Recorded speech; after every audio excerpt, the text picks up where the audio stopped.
So if there's a takeaway for the audience to really think about, it's in getting the business, that's great. But it's as important to get the terms and conditions at the outset sorted and know who the relationship is going to be with once you're serving that client, not necessarily from whom you bought the service. I couldn't have put it better myself, Steve. And if you do get into trouble because it hasn't worked out that way for some reason, then come and talk to us. Even if you don't want to tell us who you are and you don't want to tell us who the non-paying customer is, we still may be able to guide you through the process of getting paid. But ultimately, we may well be able to intervene and make sure that you do get money that is owed to you.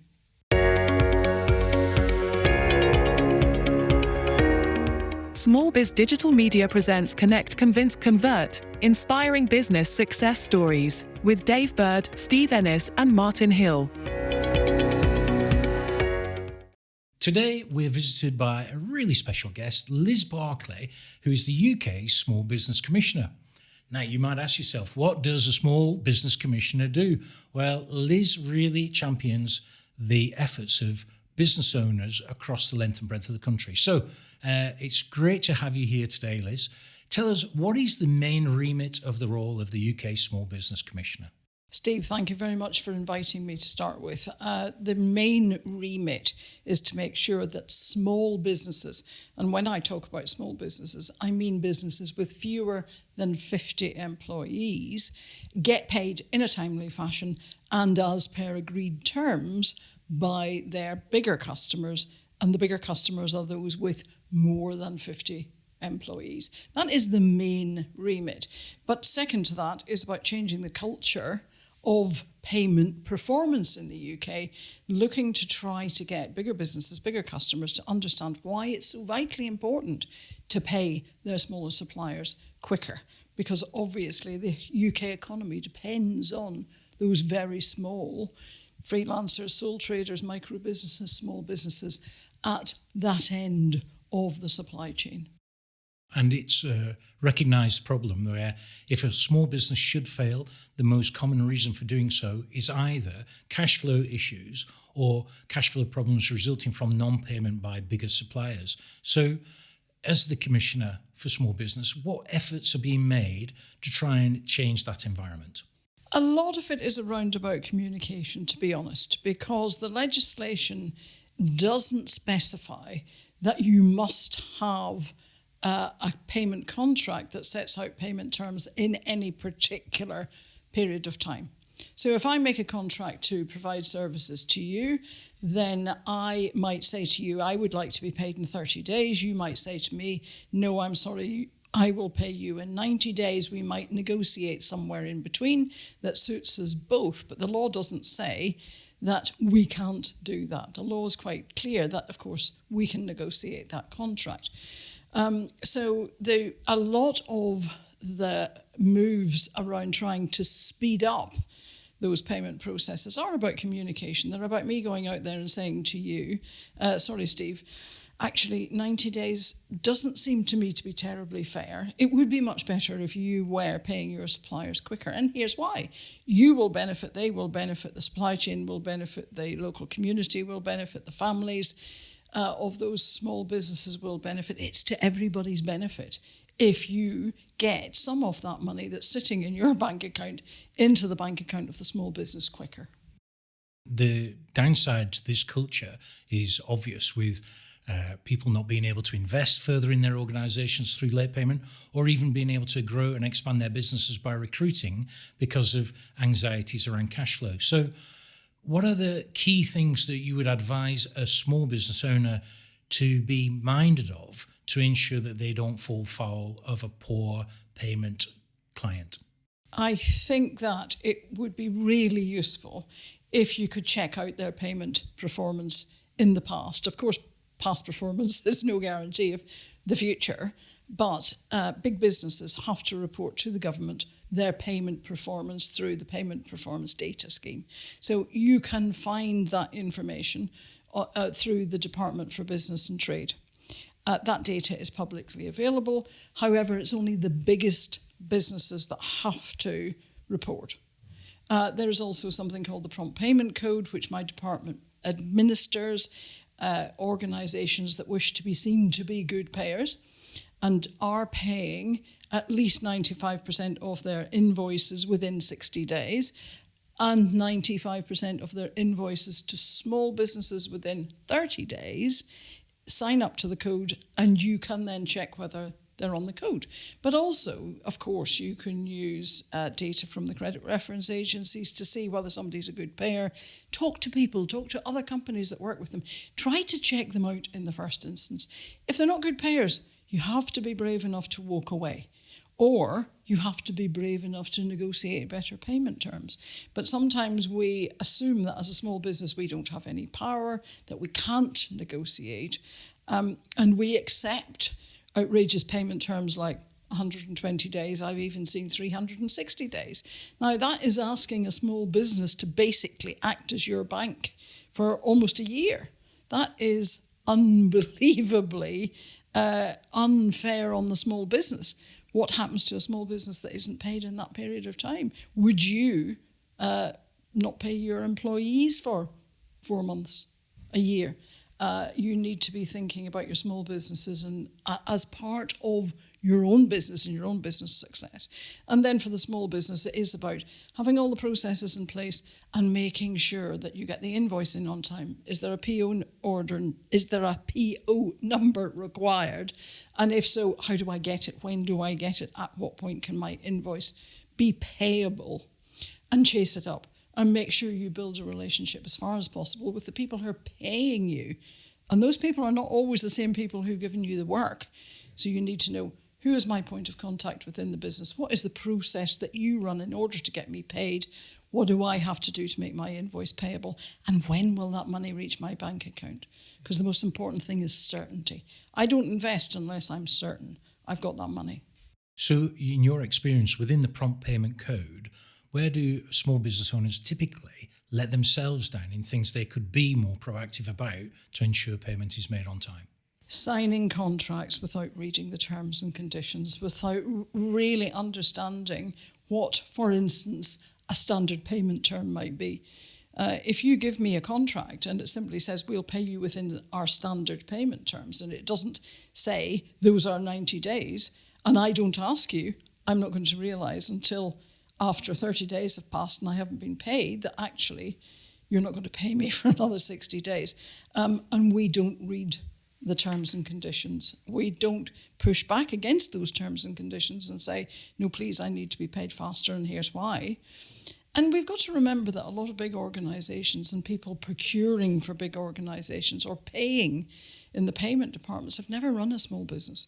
They don't know that that £300 that's so important to me is just as important as the £30,000 that you're paying out to a bigger company because you think the sum is bigger, therefore it's more important. So we've got to have that dialogue, that relationship. And in your role as UK Small Business Commissioner, how much leverage do you have on government in terms of influencing government to put pressure upon larger organisations who might be the ones who have the malpractice on payment terms? I wouldn't say I have a lot of leverage, but I do think that I can help with the insights. Because again, I'm saying that a big business may not understand how important £300 is to a small business, but equally, if you're working in the civil service and writing policy for business, you've probably never run a small business. So it's my role to make sure that the insights that I'm getting in from the small businesses are getting to the big businesses and to the government department who might be writing policy. And we've just had a statutory review of the role of payments and cash flow in the economy. And that has been extremely useful in terms of making sure that the people who are writing the policy really understand what's happening in the small businesses, in the big businesses, and why sometimes there's a disconnect there. And so it's about, again, communicating all of those experiences that we're hearing about into the government department and to the small business minister. And if you were a small business owner, what advice would you have in terms of who those relationships with your client should really sit with? Because you may win a piece of business with a larger organisation, And that relationship may be okay, but it might not be with the people in procurement, might not be with the people in accounts payable. So if you've got some advice for a business owner on the touch points within a given organisation that you must pin down, what would they be? Well, I think that if you're a small business, you probably have quite a lot of different customers, and they will all have different processes. So you will be working with whoever is procuring your business, and you will assume you may assume that relationship is the most important one. But as soon as the procurement process has gone through, that procurement person is off to procure from somebody else, and they've forgotten, and they don't know whether you've got paid or not.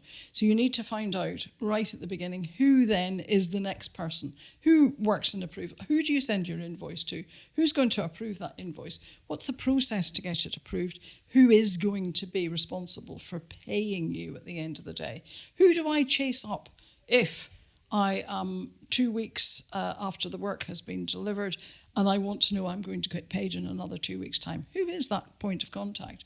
Those are the kind of questions you need to ask right at the beginning.